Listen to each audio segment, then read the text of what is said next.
రేవంత్ రెడ్డి అంటే అనుముల రేవంత్ రెడ్డి కాదు, ఆంధ్ర రేవంత్ రెడ్డి అనాల్సిన పరిస్థితి వస్తున్నది. ఎందుకోసం ఈ మాట చెప్తా ఉన్నామంటే, తెలంగాణలో ఉండేటటువంటి బ్రాహ్మణ పరిషత్తుకి చైర్మన్ను వైస్ చైర్మన్లు ఇద్దరిని కూడా ఆంధ్ర ప్రాంతానికి సంబంధించిన వ్యక్తుల్ని ముఖ్యమంత్రి గారి పర్యవేక్షణలో కాంగ్రెస్ ప్రభుత్వం ఏర్పాటు చేయడాన్ని తెలంగాణ రక్షణ సేన చాలా తీవ్రంగా ఖండిస్తుంది. ఎందుకంటే మన తెలంగాణలో అనేక వేదాంగాలు చదివినటువంటి చాలా గొప్పనైనటువంటి బ్రాహ్మణులు ఉన్నారు, విద్వత్తు కలిగినటువంటి అనేక మంది మహానుభావులు ఉన్నారు.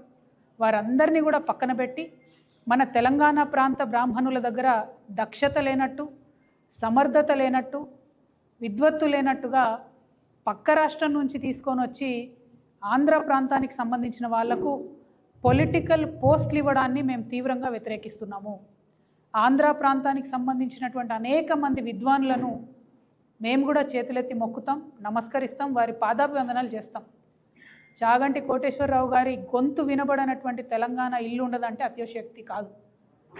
కానీ పొలిటికల్ పోస్టులకు వచ్చేటప్పటికి మాత్రం తెలంగాణ ప్రాంత బ్రాహ్మణులకే ఇవ్వాలనేది మేము చాలా బలంగా డిమాండ్ చేస్తున్నాం.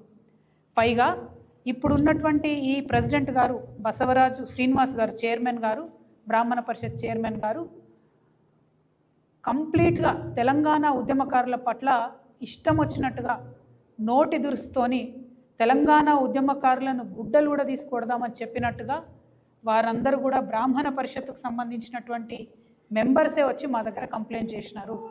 అంతేకాదు దళిత ఆడబిడ్డల్ని పట్టుకొని ఇష్టం వచ్చినట్టుగా ఒక కులాన్ని దూషిస్తూ ఈ బ్రాహ్మణ పరిషత్ చైర్మన్ బసవరాజ్ శ్రీనివాస్ గారు మాట్లాడినట్టుగా మా దగ్గర స్పష్టమైనటువంటి సమాచారం ఉంది. అదేవిధంగా బ్రాహ్మణ పరిషత్తులో జరుగుతున్నటువంటి అనేక అంశాల మీద ప్రశ్నించిన ప్రతి ఒక్కరిని కూడా 30 రోజుల్లో మీరు కనబడకుండా, శాల్తీ లేకుండా మీ అంతు చూస్తామని చెప్పి డైరెక్ట్గా బెదిరిస్తున్నటువంటి పరిస్థితి. అంటే ఒక బ్రాహ్మణ పరిషత్కు చైర్మన్ ఇచ్చినటువంటి ఒక వ్యక్తి ఎంత హుందాగా, మర్యాదగా బ్రాహ్మణులో ఉన్నటువంటి పేద బ్రాహ్మణులకు చదువు చెప్పే విధంగా, ఉద్యోగ ఉపాధి అవకాశాలు కల్పించే విధంగా పనిచేయాల్సినటువంటి పరిషత్తు ఇవాళ ఇట్లా రౌడీ మూకలకు అడ్డగా మారడం, పైగా వేరే ప్రాంతానికి సంబంధించినటువంటి వారిని తీసుకొచ్చి ఇక్కడ పెట్టడం, వాళ్ళు మన బ్రాహ్మణులను ఇన్సల్ట్ చేయడం అన్నది ఇందుకోసం తెలంగాణ తెచ్చుకోలేదు. ఇందుకోసం మా అర్చకులు గుళ్ళు బంద్ పెట్టలేదు. తెలంగాణ ఉద్యమంలో తెలంగాణ బ్రాహ్మణులకు ఖచ్చితంగా గౌరవం దక్కాల్సిందే. తక్షణమే బ్రాహ్మణ పరిషత్ చైర్మన్ను, వైస్ చైర్మన్ని తొలగించాల్సిందే అని నేను ప్రభుత్వాన్ని డిమాండ్ చేస్తూ ఉన్నా. ఈ ఒక్కటే కాదు, మరి ఎందుకు ఆంధ్ర రేవంత్ రెడ్డి, ఎందుకు ఆంధ్ర ఏజెంట్ రేవంత్ రెడ్డి గారు అని అంటా ఉన్నా అంటే, నేను అనుముల రేవంత్ రెడ్డి కాదు ఆంధ్ర రేవంత్ రెడ్డి అని ఎందుకు అంటా ఉన్నా అంటే, నిన్నగాక మొన్న ఒక యాక్సిడెంట్ జరిగింది. ఆంధ్ర ప్రాంతానికి సంబంధించినటువంటి ఒక ఎంపీ గారి కొడుకు 6 కోట్ల కారేసుకొని ఇనార్బిట్ మాల్ ముంగట ర్యాష్ డ్రైవింగ్ చేసుకుంటూ, పాపం ఒక పేద అమ్మాయి, ఒరిస్సాకు సంబంధించిన అమ్మాయి, వాళ్ళ కుటుంబంలో సంపాదన కలిగినటువంటి ఏకైక వ్యక్తి, కేవలం 18,000 జీతం వస్తుంది అమ్మాయికి. ఆ అమ్మాయి ఇక్కడ హైదరాబాద్లో మాల్లో పనిచేసి వెనకకు పైసలు పంపితే ఒరిస్సాలో ఉన్న వాళ్ళ కుటుంబం బతుకుతుంది. అటువంటి అమ్మాయిని 26 సంవత్సరాలు 25 ఏళ్ళలో పాపం చాలా జీవితం ఉన్న ఒక ఆడబిడ్డని 6 కోట్ల కారేసుకొని గుద్ది పడేస్తే మన పోలీసు వాళ్ళు రాసిన ఎఫ్ఐఆర్ ఎట్లుందంటే, ఇది ఎఫ్ఐఆర్ కాపీ నేను మీడియా మిత్రులకు ఇస్తా. ఒక పిల్లగాని పేరు, ఫోన్ నంబర్ తప్పితే తండ్రి పేరు లేదు, ఎటువంటి వివరాలు లేవు. 24 గంటలు గడవక ముందే పోలీసు వాళ్ళు ఆగమేఘాల మీద డ్రంక్ అండ్ డ్రైవింగ్ కేసు కాదు, అసలు ఏమాత్రం కూడా అసలు ఆల్కహాల్ కంటెంట్ కానీ ఏది లేదు అబ్బాయి దగ్గర అని చెప్పి రాసి పంపినరు. ఎట్లా ఇస్తారండి క్లీన్ సర్టిఫికేట్? ఏం చూసిరని వేరే కేసులలో ఇస్తారా అంత ఫాస్ట్గా? వేరే కేసులలో ఇట్లా ఎఫ్ఐఆర్ వేస్తారా? నేను సూటిగా ప్రశ్నిస్తున్న డీజీపీ గారిని, ముఖ్యమంత్రి గారిని, ఏం ఎఫ్ఐఆర్ ఇది? ప్రతి కాలం ఖాళీగా ఉంది. సిగ్గుపడాలా మీరు? నేను దీన్ని అప్లోడ్ చేస్తా, ఇప్పుడు చూడండి, చదువుకున్న వాళ్ళందరూ చూడండి దయచేసి. ఎందుకు ఇంత ఆంధ్ర పక్షపాతం ఎందుకు? అదే మా బోధన్ ఎమ్మెల్యే షకీల్ కొడుకు ప్రగతి భవన్ ముంగట బ్యారికేడ్ని గుద్దిండండి, బ్యారికేడ్ని. పంజగుట్ట పోలీస్ స్టేషన్లో ఉన్న 15 మంది పోలీసు వాళ్ళని సస్పెండ్ చేసిర్రు, 75 మంది పోలీసు వాళ్ళని పంజగుట్ట స్టేషన్ ఖాళీ చేసి వాళ్ళందరినీ కూడా ట్రాన్స్ఫర్ చేసిండ్రు. ఆ పిల్లగాడిని విదేశాలలోకి వెళ్ళి పంపించి తీసుకొచ్చి ఇక్కడ అరెస్ట్ చేసిరు. ఎందుకు? మన తెలంగాణ ప్రాంతానికి సంబంధించిన ఒక ముస్లిం బిడ్డ అనా ఆ పిల్లగాడిని నాగమగం చేసింది, జీవితం నాశనం చేసిరు వాంది. నాకు తెలుసు ఆ కుటుంబం కాబట్టి చెప్తున్నా. నేను లండన్లో చదువుకున్న పిల్లాడు బ్యారికేడ్ని గుద్దితే నేనేమంటున్నా, తప్పు చేస్తే తెలంగాణ ఆంధ్రాన్ని చూడాల్సిన అవసరం లేదు. కానీ ఇదేంది, ఒక ఆడపిల్ల చచ్చిపోతే మాట్లాడరా ముఖ్యమంత్రి గారు? విదేశీ పర్యటన రద్దయిందని చెప్పి 48 నిమిషాలు ప్రెస్ మీట్ మాట్లాడినారు మొన్న ముఖ్యమంత్రి గారు. ఒక్క మాట కూడా 48 నిమిషాల్లో 26 ఏండ్ల పసిపాప చనిపోయింది, ఆ పిల్ల యాక్సిడెంట్లో దుర్మరణం చెందిందని ఒక్క మాట మాట్లాడినరా? తెలంగాణ వాదం ఎప్పుడు గుర్తొచ్చింది మీకు? బీజేపీ గవర్నమెంట్ మిమ్మల్ని అమెరికా పోనీయకపోతే గుర్తొచ్చిందా? మరి బ్రాహ్మణ పరిషత్కి చైర్మన్ని వైస్ చైర్మన్ ఆందోళన పెట్టినప్పుడు గుర్తు రాలేదా? మీ ప్రిన్సిపల్ సెక్రటరీ ఎక్కడ ప్రాంతం వాళ్ళు? మీ సీఎం వాళ్ళు ఉన్న ప్రిన్సిపల్ సెక్రటరీ నిన్న మొన్నటిదాకా రెడ్కో చైర్మన్ ఎక్కడ ప్రాంతం ఆమె? మేము పోయి గట్టిగా ఈఆర్సీ మీటింగ్లో ఆంధ్ర ప్రాంతం వాళ్ళకు రెడ్కో చైర్మన్ ఎట్లు ఇస్తారంటే ఆ తర్వాత రిమూవ్ చేసిరు ఆమెని. ఇప్పటికి కూడా ఇరిగేషన్ డిపార్ట్మెంట్లో మొత్తం ఆంధ్ర పెత్తనమే నడుస్తుంది. ఇవాళ రోజు కూడా ఎలక్ట్రిసిటీ డిపార్ట్మెంట్లో మొత్తం ఆంధ్ర పెత్తనమే నడుస్తుంది.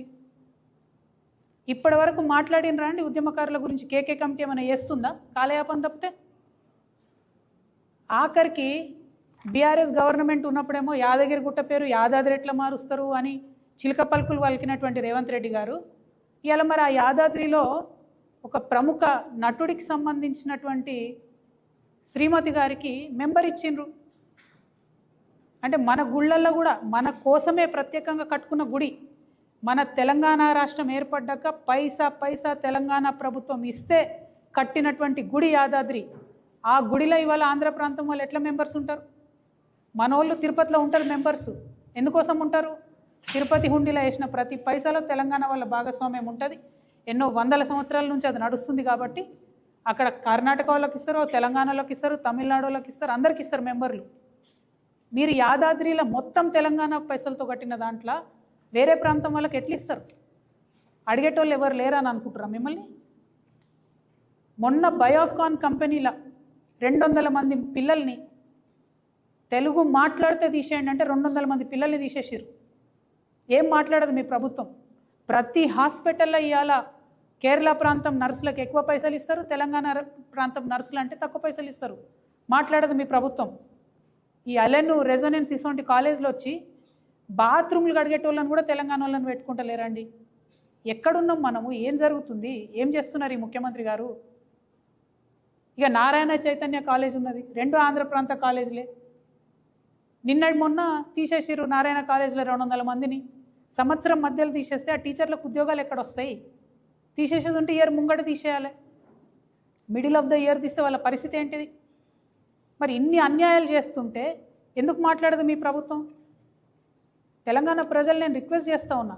ఇలా ప్రభుత్వం ఏమో కంప్లీట్గా ఆంధ్ర వాళ్ళ చేతుల్లో ఆంధ్ర ఏజెంట్గా ఉన్నటువంటి ముఖ్యమంత్రితోని నడుస్తున్నది.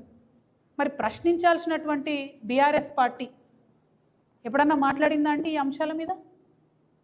ఆ ఒరిస్సా అమ్మాయి చనిపోతే ఒక్క మాట కూడా ఇంతవరకు బీఆర్ఎస్ నుంచి ఏ ఒక్కరు కూడా మాట్లాడలేదు. ఎందుకోసం? ఏం లాలూచి ఉంది? లండన్ లాలూచి ఇది. ఫ్రెష్గా నిన్నగాక మొన్న జరిగింది లండన్లో మీటింగు, దాని ప్రభావం ఏమో అని నేను అనుకుంటున్నా. దాని గురించి కూడా చెప్తా మీకు. నారాయణ చైతన్య కాలేజీలు వీటి మీద ఎన్నడూ కూడా మన బీఆర్ఎస్ పార్టీ నాయకులు ఎవరు మాట్లాడరు. నేను ఇదివరకే చెప్పిన మీకు, గుంటనక్క గారు పాలు అమ్ముకుంటారు నారాయణ చైతన్య కాలేజీలకు కాబట్టి ఒక్క మాట మాట్లాడరని. వ్యాపార సంబంధాలు ఉన్నారు కాబట్టి మాట్లాడరు. కేటీఆర్ గారికి ఉన్న ఆంధ్ర ఫ్రెండ్స్ వాళ్ళకున్న పర్మిషన్ల సంగతి మీకు తెలిసి నేను చెప్పే అవసరం లేదు. అందుకని వారు మాట్లాడరు. అంటే బీఆర్ఎస్ పార్టీ మొత్తం కూడా మౌన దీక్ష పట్టి కూర్చున్నది. మీ అందరికీ తెలుసు నా దగ్గర విస్పష్టమైన ఆధారాలు లేకపోతే నేను మాట్లాడనని. ఇవాళ నేను సూటిగా ప్రశ్నిస్తున్నా ముఖ్యమంత్రి గారిని.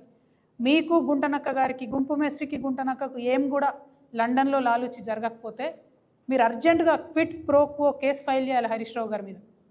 ఎందుకోసం చెప్తున్నా? నారాయణ చైతన్య 2 కాలేజీలలో, దాంతోపాటు ఆయన మంత్రిగా ఉన్నప్పుడు, ఆయన ఆరోగ్య శాఖ మంత్రిగా ఉండే, కిమ్సు, యశోద, అపోలో, బసవతారకం, ఒమేగా, అరబిందో, డాక్టర్ రెడ్డీసు, విరించి, కామినేని, ఎంఆర్ఎఫ్ ఈ అన్ని హాస్పిటల్స్లో కూడా హాస్పిటల్ కాదు, కామినేని, విరించి, బసవతారకం, ఒమేగా, అపోలో, యశోద, ఇవన్నీ హాస్పిటల్స్. ఈ అన్ని హాస్పిటల్స్ వాళ్ళ సొంత పాల కంపెనీలో మిల్చి వెబ్సైట్లో పెట్టింది. నేనేమో కథలు చెప్తలేను. అంటే ఒక ఆరోగ్య శాఖ మంత్రిగా పనిచేసేటటువంటి వ్యక్తి వారి సొంత కుటుంబ సభ్యులు, వారి సతీమణి నడిపేటటువంటి కంపెనీ ద్వారా ఈ అన్ని కంపెనీలకు, ఈ అన్ని హాస్పిటళ్లకు పాల సప్లై చేస్తున్నారండి. అంటే చిన్న సన్నకు కాదు, తెలంగాణ ప్రజలకు నేను లెక్కలతో సహా చెప్తున్నా. ఈ హాస్పిటల్స్కు కోట్ల రూపాయల పాలను సప్లై చేశారు. నారాయణ చైతన్య ఆంధ్ర సంస్థలకు, నారాయణ కాలేజీకి రోజుకు 2000 లీటర్ల పాలు, నెలకు 5 కోట్ల రూపాయల పాలు, చైతన్యకు 5 కోట్ల రూపాయల పాలు, వెరసి 2018లో హరీష్ రావు గారి కంపెనీకి 8 సంవత్సరాలు నికరంగా లెక్క తీసుకున్నా కూడా ఇప్పటి వరకు 960 కోట్ల రూపాయల పాలను కేవలం నారాయణ చైతన్యకు మాత్రమే హరీష్ రావు గారు సప్లై చేశారు. 960 crores 8 yearsలో. అంటే ఒక మంత్రిగా ఉన్నటువంటి వ్యక్తి తన ఇన్ఫ్లుయెన్స్ని వాడి, ఇది క్విట్ ప్రోకో కాదా అండి?